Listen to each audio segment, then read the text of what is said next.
that brings me to what I believe is an encouraging narrative that has been heard loud and clear out of Africa for the last decade or so, that Africans are sick and tired of conflicts and abject poverty, and they are determined to do something about it. 4 salient points stand out in this regard. First, the continent, through its collective voice, has been in the forefront of addressing the lack of good governance and underdevelopment. The AU's Constitutive Act clearly stipulates that the security threat to Africans anywhere is no longer the exclusive responsibility of the state, with its principle of non-indifference mandating each member state to act when citizens of a member state are subjected to collective violence, such as genocide and crimes against humanity. The continent has been very consistently opposed to unconstitutional routes to power and has been adamant in its collective effort to promote democracy and good governance through Africa with the help of Africa's own institutions, such as the APRM Forum. Second, the security architecture of the African Union and other regional African groupings such as IGAD, ECOWAS, ECAS, and SADC have been instrumental in reducing the vulnerability to threats of violence or effectively addressing them when they occur. Third, governments have been putting higher premiums than ever on the need for the expansion of social services such as education, health, and other social and economic infrastructures, and on productive sectors that help raise the living condition of citizens. At the continental level, efforts to further enhance gains in economic growth and transformation have been gathering momentum. Equally important, Africa has been in the forefront of the campaign against climate change. Many African countries are adopting green growth paths, all the while harmonizing their efforts to mitigate the deleterious effects of climate change, for the occurrence of which Africa had little, if any, to contribute. There is a clear understanding that without a clean environment or collective future, as humanity is in peril.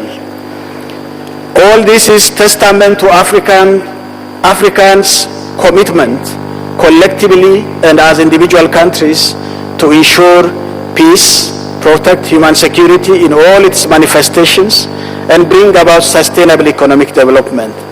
Yet, there are setbacks here and there, as the crisis in Central African Republic and South Sudan clearly demonstrate. There is also a long way to go in getting pro-poor policies working for the benefit of all. But the overall picture is that there is a palpable sense of hope that maybe, after all, our renaissance is within reach. I have no doubt in my mind that it is indeed within reach, but this will require, among others, that we remain focused on the very agenda that's now the topic of this conference.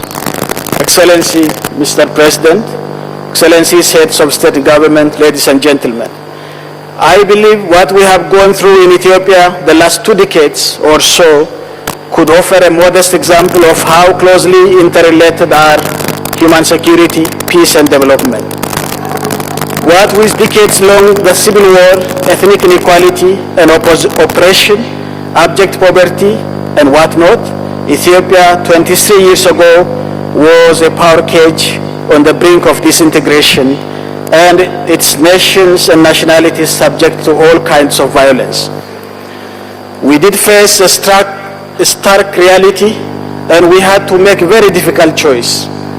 It was very obvious that the only way to save the country from dismemberment was to put in place a political system that could sufficiently accommodate the full diversity of the nation, and one that could effectively address the abject poverty that characterizes the country for too long. That was also the only path to avoiding war that had claimed the lives of hundreds and thousands of Ethiopians. We believe among the many options on the table then, democracy was the only viable option for us. Quite simply, democracy was a matter of existential concern for us, but not a luxury. The federal arrangement we did put in place, for which we had to draw lessons from Nigeria's experience, by the way, is meant to address this political shortfall, and the government immediately proceeded to implement a pro-poor development policies with added attention paid to extremely marginalized groups in the country. Not only have our policies proven their mettle by lifting millions of people out of poverty, but it has also been the case that the new political dispensation proved pivotal in expediting the economic development we have begun to register. By making it possible for the fullest possible mobilization of our people, our nascent democratic institutions have also been instrumental in helping to get the government policy priorities right. Not only have we managed to address potential source of violent conflicts between and among communities through the new political arrangement, but we have also expanded the reach of and access to various social services throughout the country, thereby addressing the rampant inequality that characterized Ethiopia in the past. We have created millions of jobs through the promotion of small and micro enterprises, opened dozens of universities and technical and vocational institutions, and continue to build on our achievements and work on our weaknesses. Amartya Sen has suggested that the objective of development should be the enhancement of people's capabilities or the opportunities open to people of being and doing a variety of things. For this to happen, not only should development be the priority, but it should also be achieved through and is further expedited by a participatory democratic path that ensure the fullest possible choice for citizens and unleash their energy. Although we still have a long way to go, what we have achieved the last 2 decades is proof positive that there is no shortcut path to peace and human security than through democratic developmental approach. As clearly stated in our foreign affairs and national security policy, our insurance, even against external aggression, is how successful we are in effectively addressing our democratic deficit and prevalent poverty, which have always been the twin source of our vulnerability. We believe there are inseparable building blocks of our national security.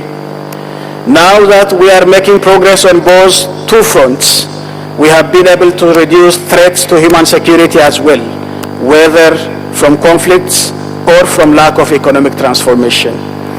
This is not to say that the remaining task is less daunting than ever, but it is to underscore that with the right mix of policies, political arrangement, and our people's commitment, we are confident we can and will ensure our peace, the human security of our people, and our economic growth and transformation. This is not by any means a unique Ethiopian story, but one that is proving to be a typical African narrative. The 21st century is indeed going to be an African century, and it behooves us to embrace it with all the vigor we can. I thank you for your kind attention.